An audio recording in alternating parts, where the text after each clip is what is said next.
I gotta hand it to Studio Madhouse.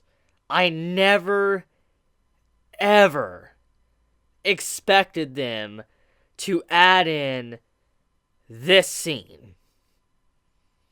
It blew me away. When I was watching this episode and I saw this pop up, in all honesty, I didn't think they were going to add it. I figured they were going to imply it in some way because of last week's episode, but for them to straight up kind of show it, I was like, Madhouse, Studio Madhouse, like, yo, you are a madman, like, you're madmen, like what you just did.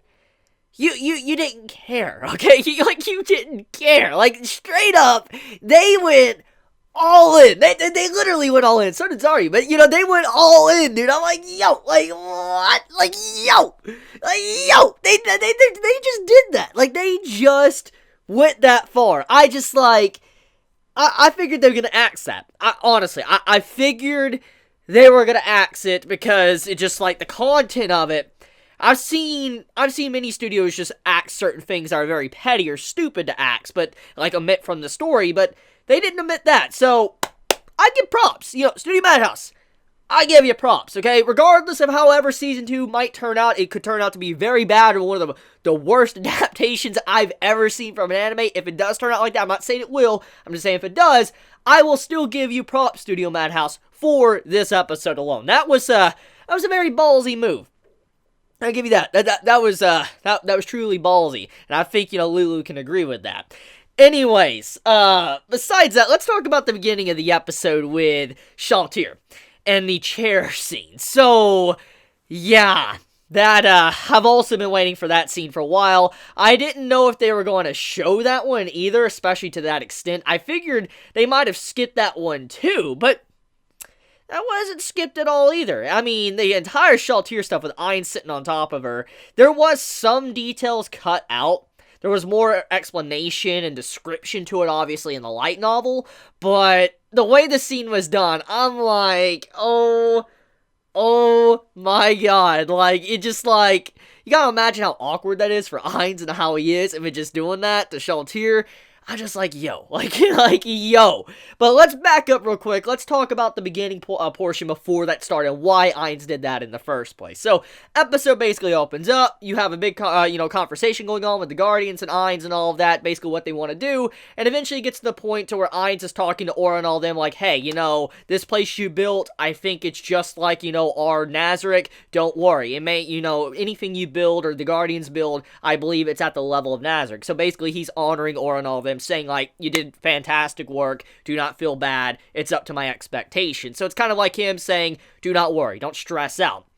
Now, eventually you get to see this chair pop up, because, Ainz is like, okay, so, what is this? Like, what is this? Like, can you let me know what this is?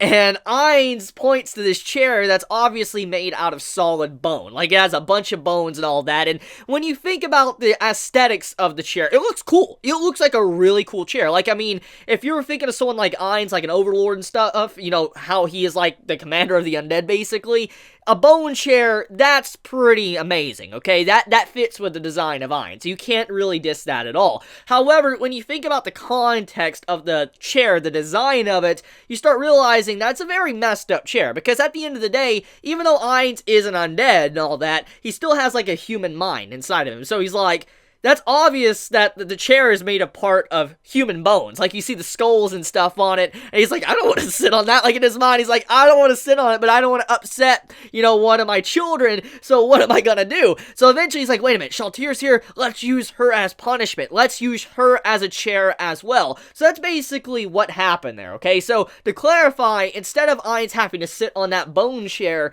he decided to use a punishment for Shalltear to sit on her, and her to be his chair for the time being, for he didn't have to sit in it. He didn't want to be rude, but he was like, you know what, this is a perfect chance to do that. And in a way, he was like, you know what, this should be my punishment as well, because, I mean, technically, it's my fault for why Shalltear has this punishment in the first place, so this should be my punishment too. So he was getting punished for the actions he made in Season 1. So the entire scene was hilarious to me, because just like Shalltear, obviously, she was enjoying that punishment, okay? Let's just be real here. She was enjoying that punishment. And I like the little detail at the end of that little segment where I'm just like, Pero, like, why did you design her like this? Why is she like this? Like, why is she acting like this? And I just, like, laughing. I'm like, yo, just imagine, okay? Just imagine this. We've seen all of these Guardians, okay? All the Overseer and all that. We've seen all of them, how they are. And just imagine we got to meet their creators, okay? Their creators are what made them like this. So you gotta imagine their mindset, how they are. Like, Pero, for instance, making someone like Shalltear, just like, you gotta imagine what this man must be into to make someone like Shalltear. Just end the story right there. So let's move on after that. So once all of that is said and done, though, we move into the next segment, which is the fight with Cocytus and, you know, the leaders of the Lizardman tribe. Now, as I've been talking about for the past couple episodes, this is a very interesting scene, because normally, when you're watching a show or reading a manga or a light novel or any type of book, okay, and you have, like, you know, the villains and stuff, usually our main characters, they will overcome the evil, okay? They will overcome the evil, and they will win at the end of the day with, like, a power-up and stuff. That's what you would assume would happen. And so, when you see, you know, Zen and Zardio and all of them going in, you would assume that they might prove a bit of a challenge or something against Cocytus. They might have an ace up their sleeve, or, you know, like a typical power-up or something, but that did not happen at all in the fight. In the end, all of them succumbed to death. They all died. And it's a very realistic scene, in a way, for, you know, this world, because Cocytus, he's like an in-game level boss, okay? That's pretty much what he is. And so, these Lizardmen are obviously very low level. They should not be able to stand up to someone like Cocytus at all. I mean, their entire village shouldn't even be able to touch this man. He should be able to just wipe them all out by himself, because that's just how OP he is. And so, it's obvious what the outcome was going to be, okay? Let's be real here. From a standpoint of knowing what Cocytus is capable of and all that, I stuttered on my words, forgive me on that, but, you know, knowing what he's capable of and how strong he is, it was obvious that he was going to win, okay? We went into this episode obviously knowing that he was going to win. Common sense. But at the same time, a normal show with this type of setup, even though Cocytus obviously should win, usually the good guys would come on top. But, like I said, that did not happen at all. They got destroyed. It wasn't even a challenge. And even though it wasn't a challenge for the man, you gotta respect the man's honor and what he did in the fight. He was honoring Zen and Zaryu, basically saying, I will remember your names. You know, any, you know, a worthy person, a warrior that wants to go past these ice pillars, come at me, but you will die. He was just being a very nice individual and saying, like, look, this is gonna be a fight, and you guys are going to die. End of discussion. But at the same time, though, I'm going to be honorable about it. If you're willing to lay down your life, then come forward. So, the overall tone of the fight, even though it was upsetting to see all of them die like they did, Cocytus was being a good man. At the end of the day, he was being a good man. Yes, he was overpowered, but he gave them all a chance. And if they didn't want to die or go and fight to their deaths and all that, they didn't have to. So that's basically what that was showing, what type of person Cocytus is, and also showing an insight to who created him as well. So that's a really wonderful segment of the episode. I think many can agree that when it comes to Cocytus, probably many became a fan of him after this episode of Overlord. I know I became a fan of him when I was reading this in the light novel for the first time, you know, light novel volume 4. When I read it for the first time and I saw this man, I was like, yo, I like this dude. He's a really cool character. I mean, I always thought he was cool when I first, you know, read about him and saw him in the anime and stuff, but when I saw him in this, you know, volume, what he was doing, I'm like, yo, he's a really cool character. He just stands out. He's just very honorable and all that. I like it. Now, there obviously was some details cut from this scene in the episode. For instance, you know, Cocytus and the fight and all that with the Lizardmen. There was some details cut, but nothing too important, nothing that was insane, just a little bit more, I guess, clarification to the fight and the message of it, but overall, I think at the end of the day, it's not that bad, so I'm willing to look past it overall. So, yeah, it looks like the Lizardman arc has pretty much officially been settled at this point.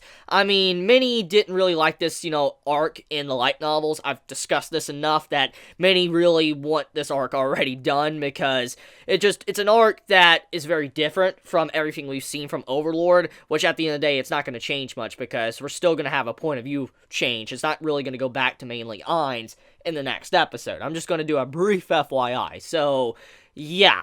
But I do like how this was adapted in the anime, this entire arc. They did a fantastic job. I actually am very pleased with what Madhouse did for it. Even though, like I said, there was obviously some details cut here and there, it did turn out very good. It was definitely done a lot better than the previous, arcs or, the previous season of Overlord, entirely, because this was a good arc. I mean, I personally enjoyed it. Now, I can see why many might not like it because of the Lizardmen. Now, before I end this video, though, the last thing I want to talk about is what Ainz did for the Lizardmen. So, Ainz revives Zaryu. So, in a way, the good guys kind of won, but it's thanks to the mercy of the villains that caused them to win in the end. What Ainz says to Lulu is pretty scary, because it really puts in perspective what type of character Ainz is. He's like, I want you to make sure none of the Lizardmen betray me. And it's also showing insight that Ainz, once again, he doesn't care. He doesn't care about anyone that's outside of Nazarick. If you're not affiliated with Nazarick, like if you're not one of the Floor Guardians or any of the NPCs a part of Nazarick, then you're basically, he'll throw you to the wind. He doesn't really care that much.